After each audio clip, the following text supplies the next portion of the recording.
আসসালামু আলাইকুম, স্বাগতম ফুড ফিউশনের আরেকটি ভিডিওতে। আজকে আমি আপনাদের সাথে শেয়ার করব খুব সহজভাবে ঘরে কিভাবে মজাদার টমেটো সস তৈরি করা যায়। তো চলুন শুরু করি মূল রেসিপিটি।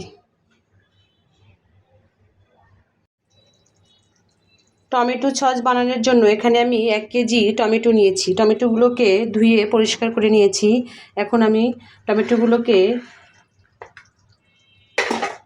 এভাবে পিস পিস করে কেটে নিব।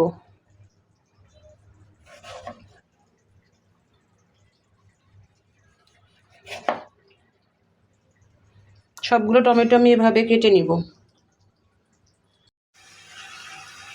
চুলায় আমি টমেটোগুলো একটি পাত্রে বসিয়ে দিয়েছি। এখানে আমি দিয়ে দিব 1 কাপ পরিমাণ পানি। এখানে 1 কাপের বেশি পানি দেওয়া যাবে না। 1 কাপ পানিতে আমি টমেটোগুলো সিদ্ধ করে নিব।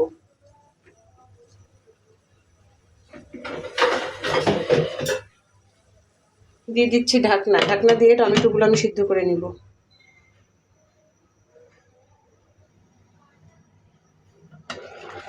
আর টমেটোগুলো সিদ্ধ হয়ে গেছে। এখন আমি খুব ভালোভাবে ঠান্ডা করে টমেটোগুলো ব্লেন্ড করে নেব।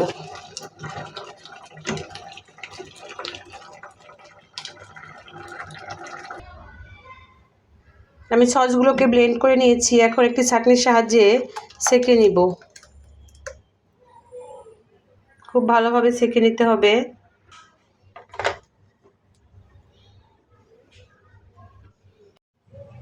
টমেটোগুলো আমি খুব সুন্দরভাবে ছেঁকে নিয়েছি। আপনারা চাইলে পাতলা সুতি কাপড় দিয়ে ছেঁকে নিতে পারেন। আর এখানে আমি নিয়েছি তেঁতুল। তেঁতুলটা আগে থেকে গুলে রেখেছিলাম, খুব সুন্দরভাবে ছেঁকে নিয়েছি। এখন চুলায় একটি প্যান বসিয়ে দিয়েছি। প্যানটা গরম হয়ে আসলে এখানে আমি দিয়ে দিব ছেঁকে রাখা টমেটোগুলো। এখন আমি এখানে দিয়ে দিব সামান্য পানি দিয়ে গুলে রাখা কর্নফ্লাওয়ার।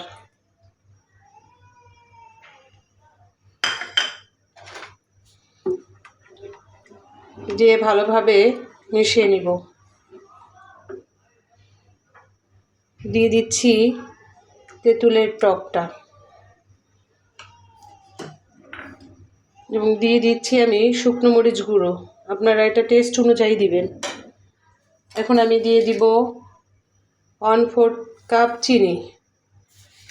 আপনারা আপনাদের স্বাদ অনুযায়ী দিবেন। দিয়ে দিব এখানে লবণ।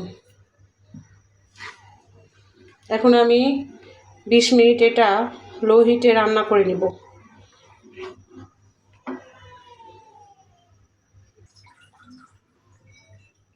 কিছুক্ষণ জাল হয়ে যাওয়ার পরে এখানে দিয়ে দিচ্ছি আমি ভিনেগার।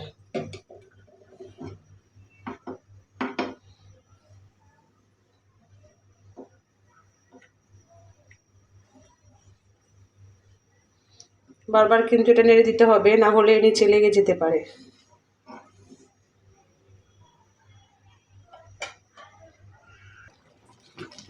অনবরত নেড়ে চেড়ে কিন্তু এটা রান্না করে নিতে হবে। রান্নাটা কিন্তু শেষ। আপনারা ঘনত্বটা বুঝবেন কিভাবে? এভাবে একটা প্লেটে নেবেন, নিয়ে দেখবেন, এরকম করে দেখবেন এই ঘনত্বটা। দেখতে পাচ্ছেন? আর রান্নাটা হয়ে গেছে। এখন নামিয়ে নেব।